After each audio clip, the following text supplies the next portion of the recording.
Olá, você que está aqui no canal do Infomoney no YouTube. Eu sou Andressa Durão, economista do ASA, e eu vim trazer um resumo dos dados dos Estados Unidos que foram divulgados essa semana e o que a gente vai olhar na semana que vem.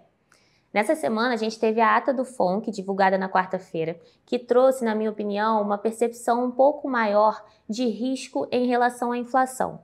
Ou seja, antes o Fed estava muito preocupado em qual peso ele daria para os seus dois mandatos, né, inflação e mercado de trabalho, desemprego, e a gente via uma dúvida em como ele deveria agir de acordo com os efeitos das tarifas, tanto na inflação quanto na atividade econômica.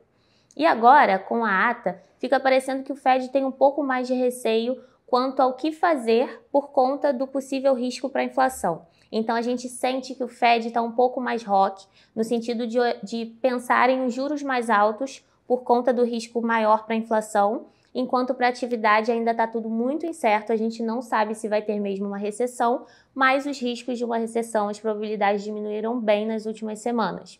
Então, por isso, um Fed um pouco mais rock, na minha opinião.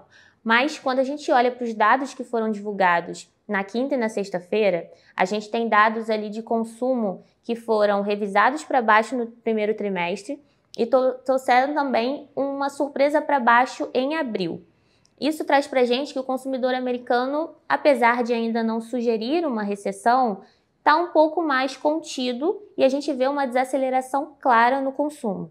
Então, aquele crescimento forte que a gente viu da economia americana em 2024 não vai acontecer em 2025 e a gente já visualiza isso nos dados divulgados até aqui.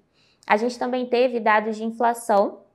O PCI de abril, ele acabou trazendo uma inflação em linha com o que o mercado esperava, então não foi uma novidade, mas o que confirma para a gente que a gente ainda não tem efeitos das tarifas nos dados. Então a inflação ainda não traz esse efeito e é esperado um efeito ainda para frente. Em maio a gente deve ver já alguma coisa relacionada às tarifas, já que a gente viu várias notícias de empresas dizendo que vão precisar repassar esses custos ao consumidor.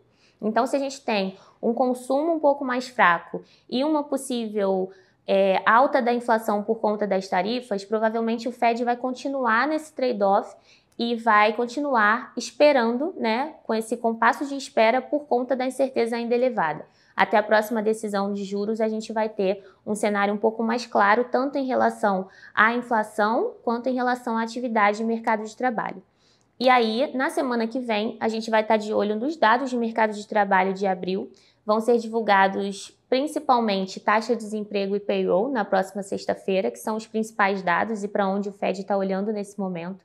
A gente não acha que ainda que já tenha batido alguma coisa ali em relação a desemprego, né? A gente não acha que a incerteza já tenha corroído as empresas e que a gente já tenha uma decisão de demissão nesse momento, até porque a atividade ainda está rodando, como eu falei, apesar de uma desaceleração, ainda não em queda.